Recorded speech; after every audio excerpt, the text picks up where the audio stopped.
నమస్కారం, welcome to C news. నా పేరు మాధురి. న్యూస్ లో ముందుగా హెడ్లైన్స్. బీసీల సంక్షేమమే కూటమి ప్రభుత్వ ధ్యేయం. కార్మిక శాఖ మంత్రి వాసంశెట్టి సుభాష్.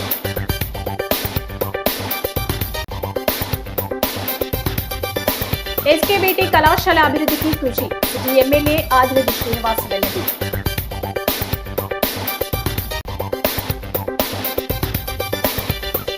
మళ్లీ సెంట్రల్ జైలుకి మిథున్ రెడ్డి. కోర్టు ఆదేశాలతో లొంగిపోయిన ఎంపీ.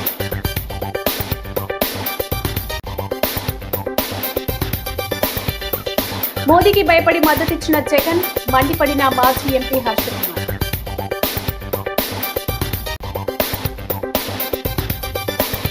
పందిలపల్లి శ్రీనివాస్ ను స్ఫూర్తిగా తీసుకోవాలి. ఆర్ట్స్ కళాశాలలో ఘనంగా 71వ జయంతి వేడుక.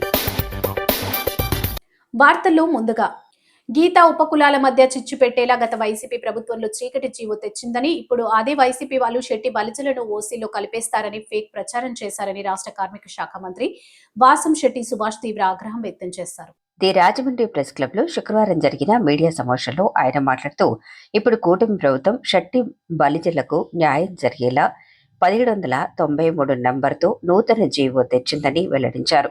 సీఎం చంద్రబాబు నాయుడికి ఆయన ధన్యవాదాలు తెలిపారు. అంబేద్కర్ కోనసీమ జిల్లాలో కులాల మధ్య చిచ్చు పెట్టడం వైసీపీకి అలవాటుగా మారిందని విమర్శించారు. అంబేద్కర్ కోనసీమ జిల్లా అధ్యక్షుడు చిల్లా జగ్గిరెడ్డి శెట్టి బలిజలపై షేక్ ప్రచారం చేశారని మండిపడ్డారు. బీసీలకు రక్షణ చట్టం కోసం కూటమి ప్రభుత్వం న్యాయ సలహాలు తీసుకుంటోందని తెలిపారు. నేపాల్ బాధితులపై జగన్ కనీసం ఒక ప్రకటనైనా చేశారా అని మంత్రి నిలదీశారు. మానసిక పరిస్థితి సరిగ్గా లేని జగన్ ఎందులో దూకాలని ప్రశ్నించారు. AP Shetty Balija corporation chairman Gudipudi Satyababu, మాజీ కార్పొరేటర్ కడలి రామకృష్ణ, చింతపల్లి నాని తదితరులు పాల్గొన్నారు. ధర్నాలు, మెమరాండం ఇవ్వటాలు చూస్తూ ఉన్నాం. వాళ్లే ఒక జీవో ఇచ్చి శెట్టిపల్లి చెప్పి నామకరణం మార్చేస్తున్నారు. బ్రాకెట్లో గౌడ అని ఎడుతున్నారు. గౌడ పక్కన బ్రాకెట్లు ఈడిగాని పెడుతున్నారు. కులాలను అవమానిస్తున్నారని, మా కులాలను అవమానిస్తున్నారని అనేక ఫేక్ రిప్రజెంటేషన్లు ఇచ్చి పెడదోవ పట్టి ఈ గవర్నమెంట్ మీద విషం చింపే ప్రయత్నం చేశారు. ఆల్రెడీ తెలంగాణలో శెట్టిబలిజ క్యాస్ట్ని ఓసీలుగా చేర్చినప్పుడు మరి వీళ్ళెవరూ కూడా మాట్లాడలేదు. అయితే ఈ రోజున వచ్చి మళ్ళీ ఇక్కడ కూడా శెట్టిబలిజలను ఓసీల్లో కలుపుతారని చెప్పి మరి మొన్న కోనసీమ అంబేద్కర్ జిల్లా అధ్యక్షులు జగ్గిరెడ్డి గారు మరి ఆయన ప్రెస్ ముందుకు వచ్చి శెట్టిబలిజల్ని ఓసీల్లో కలుపుతుంటే మీరేం చేస్తున్నారు మంత్రి గారిని అని ప్రశ్నించడం జరిగింది. ఇలాంటి ఫేక్ న్యూస్లు అన్నీ కూడా ప్రచారం చేస్తూ వాళ్లే జీవో ఇవ్వటం, వాళ్లే దాన్ని ముసుగులో పెట్టడం, వాళ్లే ఉద్యమాలు చేయటం, ఇవన్నీ మరి ఈ రోజు నిన్న మరి జీవో ఒకటి రిలీజ్ చేయడం జరిగింది.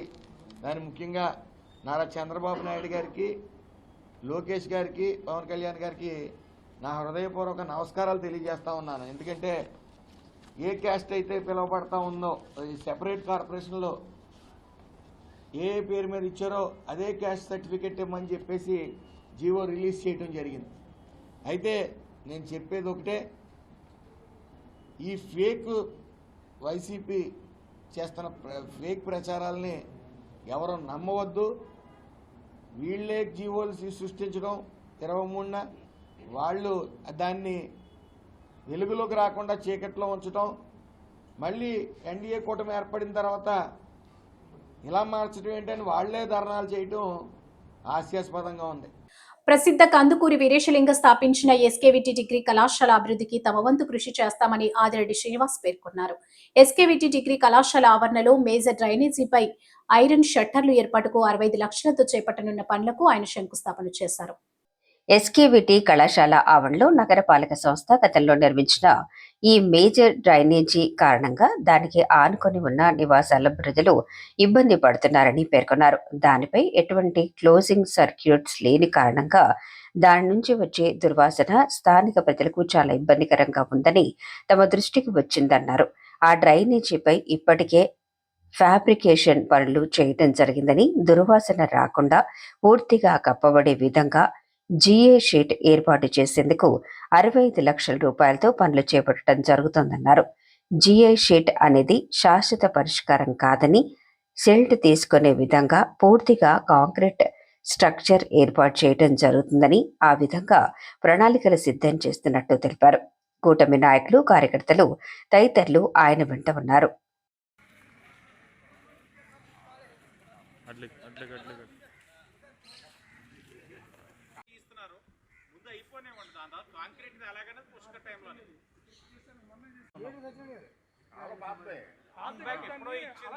ఐదవ వార్డులో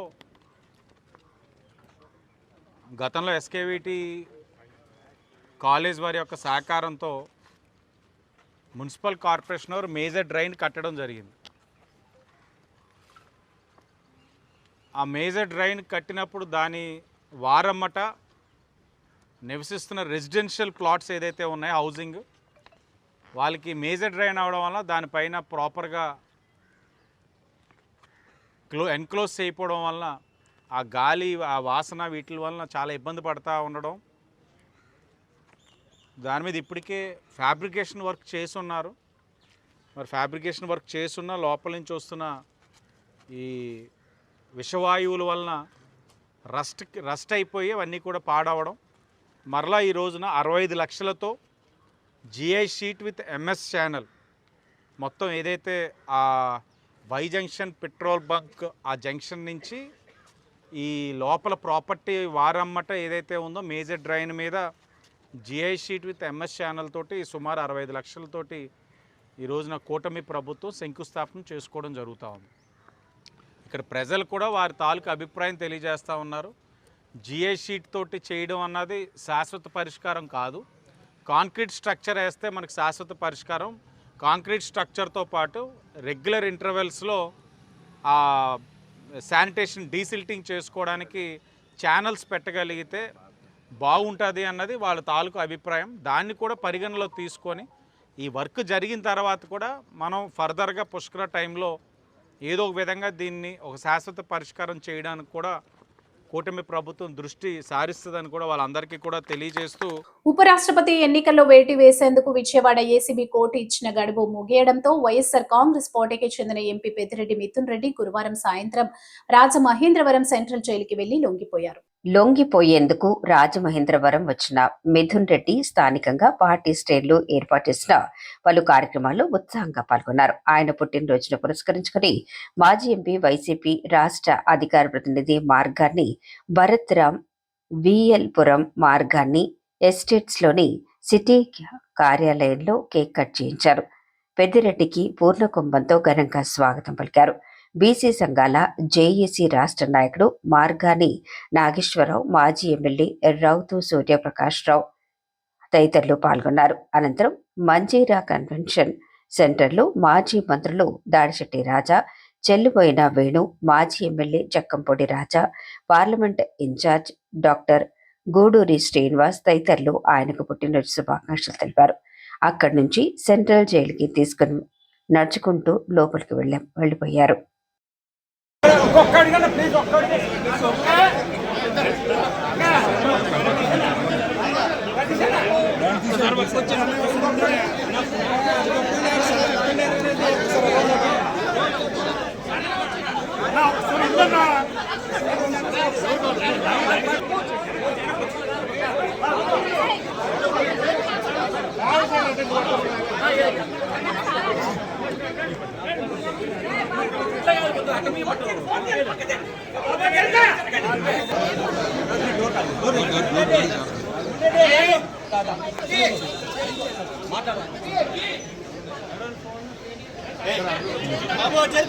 బాబు టైం జరిపోయా బాబా ఇది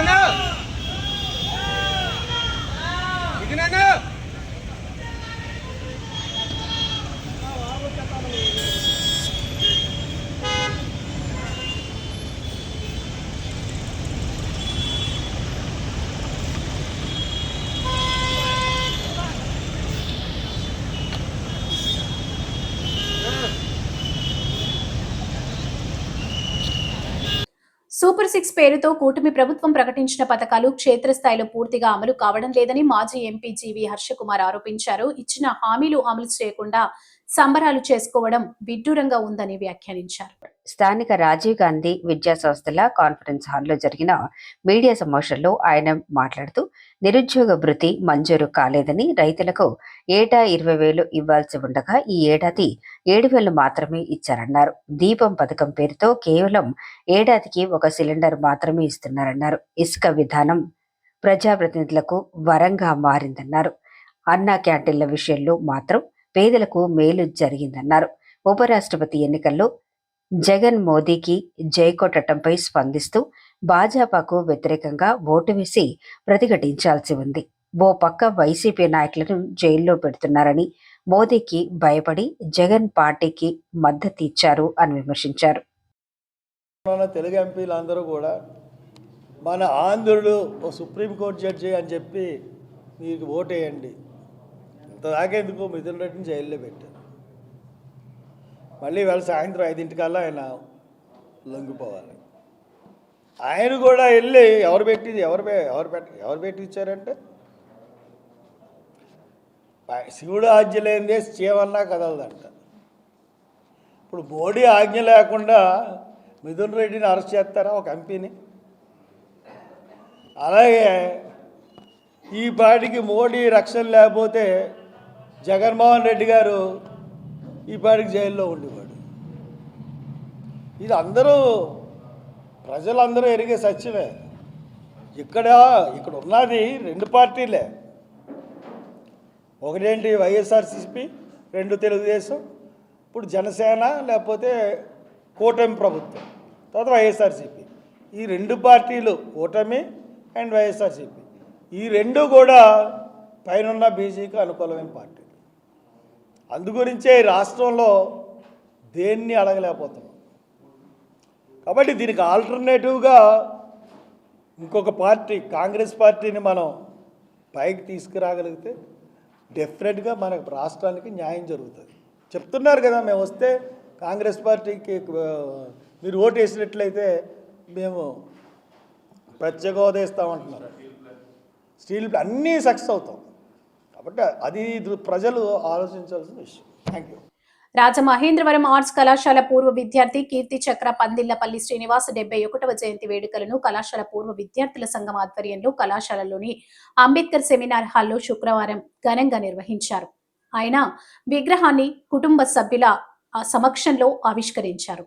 ప్రభుత్వ ఆర్ట్స్ కళాశాల చరిత్ర ఎంతో ఘనమైందని, ఇక్కడ విద్యాభ్యాసం చేసిన ఎందరో పూర్వ విద్యార్థులు దేశం, రాష్ట్రం గర్వించదగ్గ స్థాయికి చేరుకున్నారని, వారిలో కీర్తి చక్ర పందిళ్లపల్లి శ్రీనివాస్ కూడా ఉండటం నేటి తరం విద్యార్థులకు గర్వకారణమన్నారు.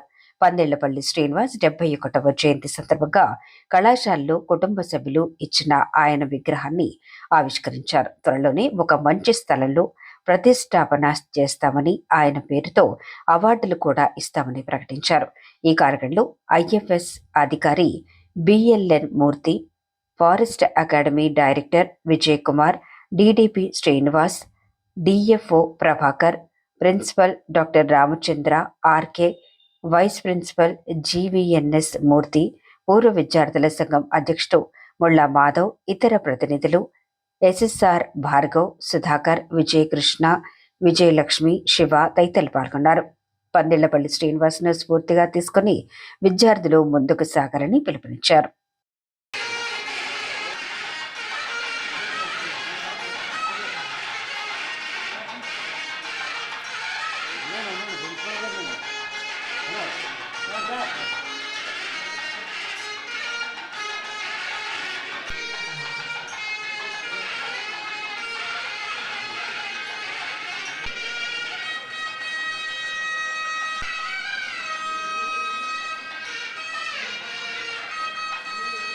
జయంతి వేడుకలను ఆచరిస్తున్నాము. మనకందరికీ తెలుసు, కీర్తి చక్ర పందిళ్లపల్లి శ్రీనివాస్ గారి గురించి మన రాష్ట్రం కింద కర్ణాటక రాష్ట్రంలో ఆయనకి మరి ఇంత వైభవంగా ఆచరణ జరుగుతుంది. నవంబర్ 10వ తేదీకి ఉండొచ్చు, ఈరోజు కూడా ఉండొచ్చు. కర్ణాటకలో నేను పనిచేశాను కాబట్టి, నాది కర్ణాటక, మరి కర్ణాటకలో కూడా నేను పనిచేశాను కాబట్టి ఆయన ఎక్కడ పనిచేస్తా అదే ప్రాంతంలో కూడా నేను పనిచేశాను కాబట్టి ఆయన్ని అక్కడ ఆ ప్రాంతంలో కర్ణాటక రాష్ట్రంలో కానీ అక్కడ ఆయన ఎక్కడెక్కడ పనిచేశారో ఆ ప్రాంతంలో ఆయన్ని దేవుడిలాగా చూస్తారు. దీంట్లో ఏం అతిశయోక్తి లేదు. ఆయన అన్ని చోట ఫోటోలు పెట్టి దేవుడిలాగా పూజిస్తారు. అటువంటి మన పందిరిపల్లి శ్రీనివాస్ గారు అనేది ఒక పెద్ద వ్యక్తిత్వం ఉండేవాడు. అందులో ఇప్పుడు మనం ఈరోజు ఇక్కడ సమావేశానికి కారణమైనటువంటి శ్రీ పందిరిపల్లి శ్రీనివాస్ గారు. సో వీరికన్నా ముందు కూడా మన కళాశాలలో చాలామంది ఉన్నారు. ఒక్కసారి చూసుకుంటే చరిత్ర, భారతదేశం బ్రిటిష్ ప్రభుత్వం కింద నలుగుతున్నప్పుడు దక్షిణ భారతదేశంలో వందే మాతరం ఉద్యమం చేపట్టడానికి ఒక ప్లేస్ కావాలి అని లాల్ పాల్ మూమెంట్ ఉంటే, ఆ మూమెంట్లో బిపిన్ చంద్రపాల్ ఈ కళాశాలకు వచ్చి ఒక మీటింగ్ పెట్టి స్వదేశీ వస్తువులనే వాడాలి, విదేశీ వస్తువులను వాడకూడదు అని ఒక నినాదం చేసి వందే మాతరం అనే ఉద్యమాన్ని ప్రారంభించి క్లాసులోకి వెళ్తుంటే అప్పుడు హంటర్ ఇస్ బ్రిటిష్ ప్రిన్సిపల్ ఈ కాలేజ్కి, ఆయన దాదాపుగా 52 మంది విద్యార్థుల్ని కాలేజ్ నుంచి డిబార్ చేశారు. అంటే స్వతంత్ర సమరంలో కూడా ఈ కళాశాల విద్యార్థుల పాత్ర ఉంది. ధైర్యంగా ఈ రాజమండ్రి వ్యక్తి పందిరిపల్లి శ్రీనివాస్ అక్కడికి వెళ్ళి వాళ్ళని ఎదుర్కోవడం జరిగింది. అలాంటి వ్యక్తి మరి ఆయన 25 సంవత్సరాలకే జాబ్ సంపాదించుకోవడం, 37 సంవత్సరాల్లో చనిపోవడం, ఒక 12 సంవత్సరాలు మాత్రమే ఆ సర్వీస్లో ఉండి ఏదైతే మనం చూస్తూ ఉంటాం, పెద్ద పెద్ద వాళ్ళందరూ కూడా స్వామి వివేకానంద కానీ మన మ్యాథమెటిషియన్ రామాంజనం గారు కానీ తక్కువ కాలం జీవించారు. ఇలాంటి మంచి మనసున్న వాళ్ళు, ప్రజలకు సేవ చేయాలనుకున్న వాళ్ళు తక్కువ కాలమే జీవిస్తారేమో అని మన మూర్తి గారు మేము చాలాసార్లు వైస్ప్రిన్సిపల్ మేము అనుకుంటూ ఉన్నాం. అది నిజమేమో అనిపిస్తుంది. ఎందుకంటే సమాజ సేవ చేస్తూ ఈ రోజున ఇంత టెక్నాలజీ ఉంది. ఆ రోజులు ఎలాంటి టెక్నాలజీ లేని రోజుల్లో అక్కడ గ్రామీణ ప్రాంతంలో వాళ్ళకి ఎంతో చైతన్యం తీసుకొచ్చారు. అక్కడ కర్ణాటక సరిహద్దులు ఇప్పుడు కూడా వారి విగ్రహాన్ని పెట్టి ఆయన జన్మదిన రోజున ఒక పండగలా చేసుకుంటారు, దేవుళ్ళ కొలుస్తారు. కర్ణాటక ప్రభుత్వం కూడా ఆయన్ని బ్రాంజ్ స్టాచ్యూ పెట్టి మరి భారత ప్రభుత్వం కీర్తి చక్ర అవార్డు ఇవ్వడం జరిగింది. అలాంటి వ్యక్తి మన కళాశాలలో చదువుకుని మంచి పేరు తెచ్చుకున్నారని మనందరూ కూడా ఆయన్ని ఒక ఎగ్జాంపుల్గా తీసుకుని ఇప్పుడు నేను యువత మరి చూస్తున్న 20 years బట్టి 22 ఎలాంటి ఆఫీసులు అక్కడ మనకు కనబట్టలేదు. స్థానిక ఆర్యాపురంలో కాటవరం రాజు ఫ్రెండ్ సర్కిల్ ఆధ్వర్యంలో 25వ సంవత్సరం గణపతి నవరాత్రి మహోత్సవాలను ఘనంగా నిర్వహించారు. ఉత్సవాల ముగింపు సందర్భంగా శుక్రవారం ఆలయం వద్ద భక్తులకు భారీ అన్న సమరాధన కార్యక్రమాన్ని నిర్వహించారు. అష్టభుజి లక్ష్మీ గణపతి ఆలయం వద్ద జరిగిన ఈ అన్నదాన కార్యక్రమాన్ని మాజీ ఎంపీ మార్గాని భరత్ రామ్, వైసీపీ నాయకురాలు పోలు విజయలక్ష్మి తదితరులు ప్రారంభించారు. కాటవరం రాజు ఫ్రెండ్ సర్కిల్ ఆధ్వర్యంలో కాటవరం రాజు ఆయనకు స్వామివారి శేషవస్త్రాన్ని, తీర్థప్రసాదాలను అందజేశారు. ప్రతి ఏటా గణపతి నవరాత్రి ఉత్సవాలను ఘనంగా నిర్వహిస్తున్నారని కాటవరం రాజుని అభినందించారు. ఆయన స్వయంగా క్యూలైన్లో బారులు తీరిన భక్తులకు ఆహార పదార్థాలు వడ్డించారు. సుమారు 12,000 మందికి ప్రతి ఏటా ఇక్కడ ఉత్సవాల ముగింపు సందర్భంగా అన్నదానం చేస్తున్నట్లు కాటవరం రాజు తెలిపారు. ఉత్సవాల నిర్వహణకు సహకరించిన భక్తులు, దాతలకు కృతజ్ఞతలు తెలియజేశారు.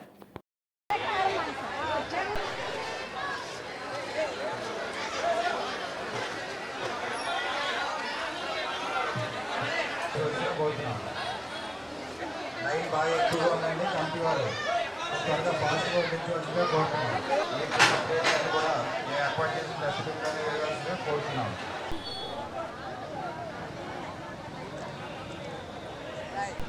సరే.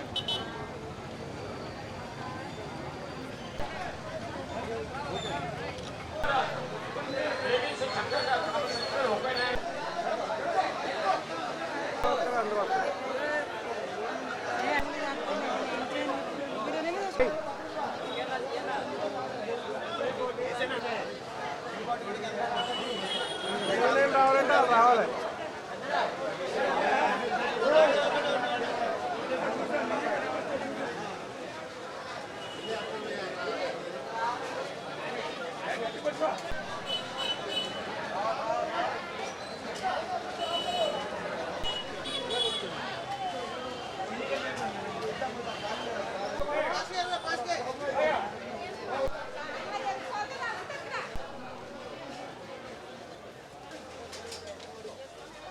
భారతీయ జనతా పార్టీ నిర్వహిస్తున్న సేవా వక్షోత్సవాలను పురస్కరించుకుని తూర్పు గోదావరి జిల్లా అధ్యక్షులు పిక్కి నాగేంద్ర ఆధ్వర్యంలో స్థానిక క్వారీ మార్కెట్ జంక్షన్ లో ఉన్న బీజేపీ కార్యాలయంలో సన్నాహక సమావేశం నిర్వహించారు. శాసన మండలి సభ్యులు Somu Veerraju, Anaparthi MLA Nallimilli Ramakrishna Reddy, zonal incharge Lakshmi Prasanna, state media ప్రతినిధి పెద్దిరెడ్డి రవికిరణ్, బొమ్ముల దత్తు, భగవాన్, రొంగల గోపి శ్రీనివాస్ పాల్గొని కార్యకర్తలకి దిశానిర్దేశం చేశారు.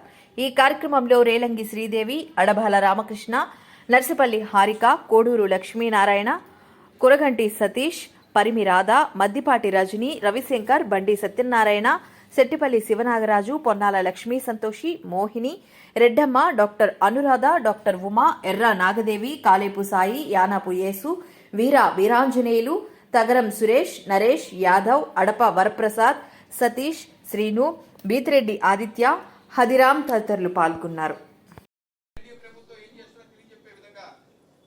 రక్తదాన శిబిరాలు కావచ్చు, హెల్త్ క్యాంపులు కావచ్చు, కళ్ళజోడులు కాబట్టి పేద బడుగు బలహీన వర్గాల దగ్గరికి వెళ్ళి ఈ శిబిరం మన పార్టీ సింబల్ ని వాళ్ళంతా పరిచయం చేసే విధంగా, తద్వారా 100% స్ట్రైక్ రేట్ తో గెలిచే విధంగా ఆ యొక్క స్థానాల్లో చివరిలో ఎన్నికలు రాబోతున్నాయి.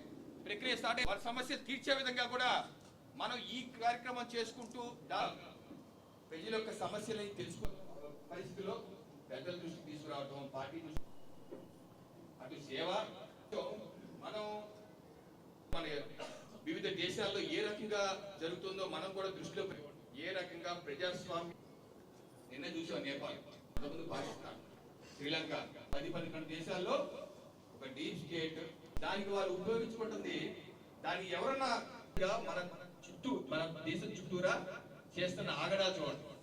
దానికి మొత్తం మైక్రో ఫైనాన్స్ ఇండస్ట్రీ నెట్వర్క్ ఆధ్వర్యంలో ఆర్బీఐ గుర్తించిన మైక్రో ఫైనాన్స్ అవగాహన కార్యక్రమం ఫైనాన్షియల్ లిటరసీ సెషన్ లో భాగంగా తూర్పు గోదావరి జిల్లా రాజమహేంద్రవరం గోదావరి గట్టున ఉన్న రజక కళ్యాణ మండపంలో శుక్రవారం నిర్వహించారు.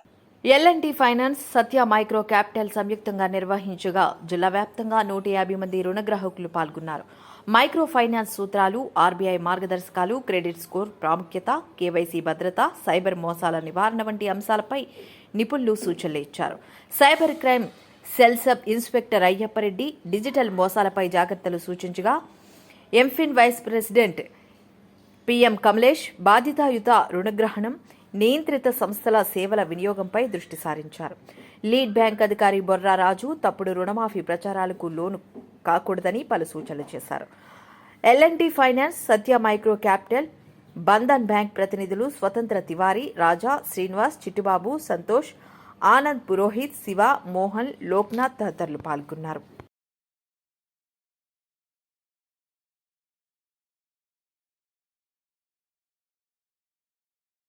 నా పేరు కమలేష్ అండి. నేను micro finance industry network job చేస్తాను. మైక్రో ఫైనాన్స్ ఇండస్ట్రీ నెట్వర్క్ అంటే అది రిజర్వ్ బ్యాంక్ ఆఫ్ ఇండియా నుంచి మొదటి ఆర్గనైజేషను, రికగ్నైజ్ అయిన సెల్ఫ్ రెగ్యులేటరీ ఆర్గనైజేషన్ అండి. సో ఏం చేస్తామంటే ఆర్బీఐ నుంచి పొందిన లైసెన్స్ ఇన్స్టిట్యూషన్స్ ఏవైతే బ్యాంక్స్ అయినా, ఎస్ఎఫ్బీస్ అయినా, స్మాల్ ఫైనాన్స్ బ్యాంక్స్ అయినా, ఎన్బిఎఫ్సిస్ అయినా, అట్లాగే ఎన్బిఎఫ్సి ఎంఎఫ్ఐస్ అయినా ఎవరైతే మైక్రో ఫైనాన్స్ ల్యాండ్స్కేప్లో పనిచేస్తున్నారో వాళ్ళ కాంప్లైన్స్ స్పాట్ మానిటర్ చేసి రిజర్వ్ బ్యాంక్ ఆఫ్ ఇండియాకి నేరుగా రిపోర్ట్ చేస్తుంటాం. ఈరోజు మేము ఈస్ట్ గోదావరి డిస్టిక్లో రాజమండ్రిలో మైక్రో ఫైనాన్స్ అవేర్నెస్ ప్రోగ్రామ్ చేయడం జరుగుతుంది. ఈ ప్రోగ్రాంలో ఇంచుమించుగా ఈస్ట్ గోదావరి నుంచి అన్ని పాకెట్స్, అన్ని ఏరియాస్ నుంచి సుమారుగా 150 మంది బారోర్స్ని మేము ఇక్కడ పిలిపించాము. ఈ ప్రోగ్రామ్కి చీఫ్ గెస్ట్గా లీడ్ బ్యాంక్ని, ఎస్ఎల్బిసి నుంచి లీడ్ బ్యాంక్ని, తర్వాత సైబర్ క్రైమ్ నుంచి అయ్యప్పరెడ్డి గారిని, ఒక ఫైనాన్షియల్ ఈ రోజుల్లో ఫైనాన్షియల్ ఫ్రాడ్స్ ఎక్కువగా జరుగుతుంది కాబట్టి ఆ టాపిక్ మీద కూడా ఒక కస్టమర్స్కి అవేర్నెస్ క్రియేట్ చేయడానికి ఈ ముఖ్యమైన ఉద్దేశం అండి. ఈ ప్రోగ్రామ్ ఒక ముఖ్యమైన ఉద్దేశము. సో ఈరోజు ప్రోగ్రాంలో 5 క్రూషియల్ పాయింట్స్ మేము కవర్ చేస్తున్నాము. ఒకటి, వాళ్ళ కేవైసీ ప్రొటెక్షన్ ఎలా చేయాలి.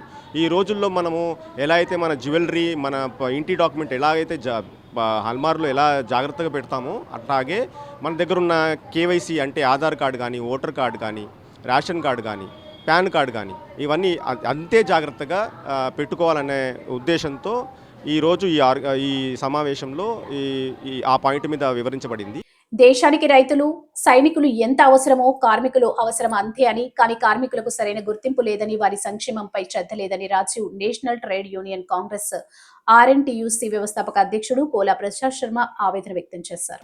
ది రాజమండ్రి ప్లస్ క్లబ్ లో శుక్రవారం జరిగిన మీడియా సమావేశంలో ఆయన మాట్లాడుతూ, యూనియన్ తూర్పుగోదావరి జిల్లా అధ్యక్షుడిగా తూరాళ శ్రీనివాస్ యాదవ్ని నియమిస్తూ నియామక పత్రాన్ని అందజేశారు. అనంతరం కోలా ప్రసాద్ వర్మ మాట్లాడుతూ స్థానికంగా ఈ జిల్లాలో ఎన్నో పరిశ్రమలు ఉన్నాయని, వాటిలో పనిచేసే కార్మికులకు ఎన్నో సమస్యలు ఉన్నాయని, వారందరికీ శ్రీనివాస్ యాదవ్ న్యాయం చేయగలడనే నమ్మకంతో జిల్లా అధ్యక్షుడిగా నియమించామన్నారు.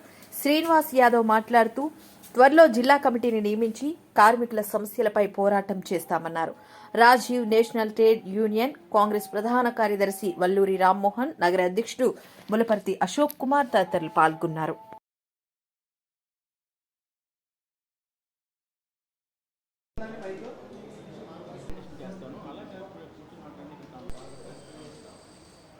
నలుగుర్తి రాజు గారు వీరు స్టేట్ R&D సరిపోలేదు కాబట్టి తర్వాత వచ్చి ఈ రాజమండ్రి సోదరులు ప్రయాణం చేసిన వ్యక్తులుగా ఏమైనా సరే ఒక కార్మికుడు అన్నప్పుడు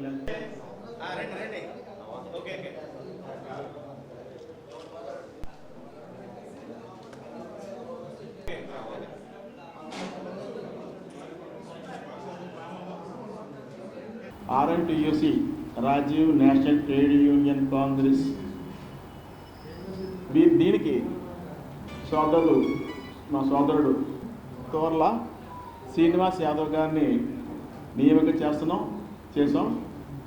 ఆ అపాయింట్మెంట్ ఆర్డర్ మీకు సోదరునికి అందజేస్తారు. రాజమండ్రి నగరానికి ములపర్తి అశోక్ కుమార్ నియామకం కూడా జరిగింది. వాటిని కూడా త్వరలో మెయిల్ పెట్టి పంపిస్తాం అడ్రస్. ఈ కార్మికుడి చట్టాలు, కార్మికులు ఉన్నటువంటి అవగాహన పూర్తిగా కార్మికుడికి తెలియదు లేదు పాపం. దానికి కారణం వచ్చామా, పని చేసుకున్నాం, పోయామని తప్పించి ఇతర విషయం తెలియదు. వాళ్ళు సరైన మార్గంలో పెట్టాలి అంటే కనుక కార్మిక సంఘం కావాలి. కార్మిక సంఘం కావాలి అంటే కనుక వాళ్ళకు ఉన్నటువంటి నష్టాలు ఏ విధంగా చేకూర్చుకోవాలి, ఏ విధంగా దాన్ని సాధించుకోవాలంటే కార్మిక చట్టాలు తెలుసుకోవాలంటే దానికి ఒక నాయకుడు కావాలి. అందుకే శ్రీనివాస్ యాదవ్ గారు కరెక్ట్ అయిన వ్యక్తిగా నేను గుర్తించుకున్నాను. జిల్లా అధ్యక్షుడిగా నన్ను నియమించిన కోలా ప్రసాద్ వర్మ గారికి ధన్యవాదాలు తెలియజేస్తూ, ఆయన కాంగ్రెస్ పార్టీకి అనుబంధంగా జాతీయ స్థాయిలో ఈ కార్మిక సంఘాన్ని నియమించడం జరిగింది. దీనికి తూర్పుగోదావరి జిల్లా అధ్యక్షుడిగా నన్ను, రాజమండ్రి నగర అర్బన్ అధ్యక్షుడిగా ములపర్తి అశోక్ కుమార్ని నియమించారు. ఆయన సూచనల మేరకు కార్మికుల యొక్క నష్టాల గురించి వాళ్ళ యొక్క పోరాటాలు చేస్తూ కార్మికులకు న్యాయం చేసే విషయంలో మేము ముందుకెళ్తామని ఈరోజు అభ్యర్థులను నియమించడం నాకు ఎంతో సంతోషం. కార్మికుల పట్ల కొంత ప్రసాద్ గారి ఆదేశాల మేరకు నేను RNTUC అనుబంధ సంస్థలో ఉన్నాను. దాని నిమిత్తం నేను ఏ విధమైన కమిటీలు వేసి ముందుకెళ్లాలని త్వరలో నిర్ణయించాను. రాష్ట్రంలో ఎస్సీలపై జరుగుతున్న దాడులకు నిరసనగా ఈ నెల 24వ తేదీన విజయవాడలో దళిత రణబేరి పేరిట మహాధర్నా నిర్వహిస్తున్నామని, ఈ ధర్నాను విజయవంతం చేయాలని బహుజన సమాజ్ పార్టీ నేతలు పిలుపునిచ్చారు. స్థానిక అంబేద్కర్ కమ్యూనిటీ హాల్లో దళిత రణబేరి పోస్టర్ను BSP Andhra Pradesh general secretary Gummapu Chitrasena, జిల్లా అధ్యక్షుడు పట్నాల విజయ్ కుమార్, రాజమండ్రి ఇన్ఛార్జ్ ఇసుకపట్ల రాంబాబు, జిల్లా కార్యదర్శులు నక్కా వెంకటరత్నం రాజు, వై ఆనంద్, నిడదవోలు అధ్యక్షుడు Bayye Munendra, Rajahmundry rural incharge Kondapalli Suribabu, Anaparthi incharge Kollamu Srinu, Rajahmundry కార్యదర్శి సోమాబత్తుల విజయ్ కుమార్, రాజమండ్రి రూరల్ నాయకుడు కొత్తపల్లి శేఖర్, అర్బన్ నాయకుడు బి కోటి, కొవ్వూరు నాయకుడు ప్రసాద్ తదితరులు ఆవిష్కరించారు. కూటమి ప్రభుత్వం వచ్చాక దళితులపై విపరీతంగా దాడులు జరుగుతున్నాయని ఆరోపించారు. మెడికల్ కళాశాలను ప్రైవేటు పరం చేయాలన్న విధానాన్ని ఖండిస్తున్నామన్నారు. ఈ నిర్ణయాన్ని వెనక్కి తీసుకోకపోతే అన్ని జిల్లాల్లో ఆందోళన చేస్తామన్నారు.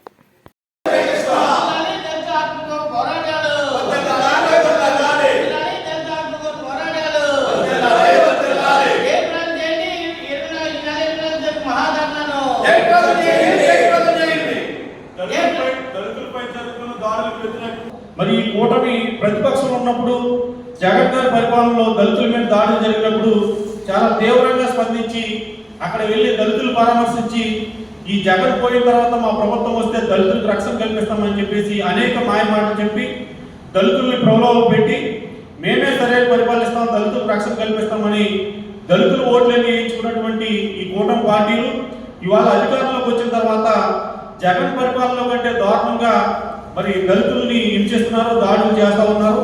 దళితులపై జరుగుతున్న దాడుల విషయంలో బహుజన్ సమాజ్ పార్టీ రాష్ట్ర కమిటీ తీవ్రంగా ఆలోచించి ఈ దళితులపై జరుగుతున్న దాడుల్లో ఎవరు మాట్లాడినా మాట్లాడకపోయినా ఈ రాష్ట్రంలో దళితులకి తన గొంతుగా దళితులకి అండగా ఉన్నటువంటి ఏకైక పార్టీ బహుజన్ సమాజ్ పార్టీ.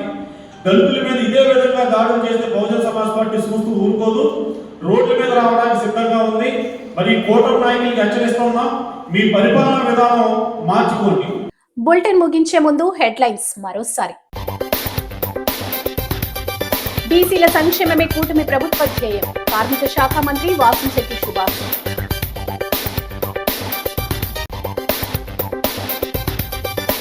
ఎస్కేబీటీ కళాశాల అభివృద్ధికి కృషి, ఇది ఎమ్మెల్యే ఆదిరెడ్డి శ్రీనివాస్ వెల్లడి.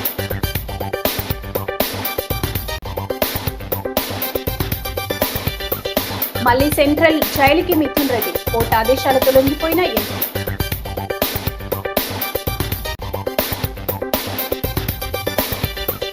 మోదీకి భయపడి మద్దతిచ్చిన జగన్, మండిపడిన మాజీ ఎంపీ హర్ష కుమార్.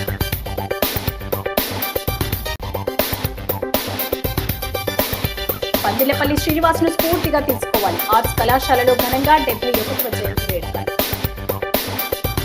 ఈ వార్తలు ఇంతటితో సమాప్తం. నమస్కారం.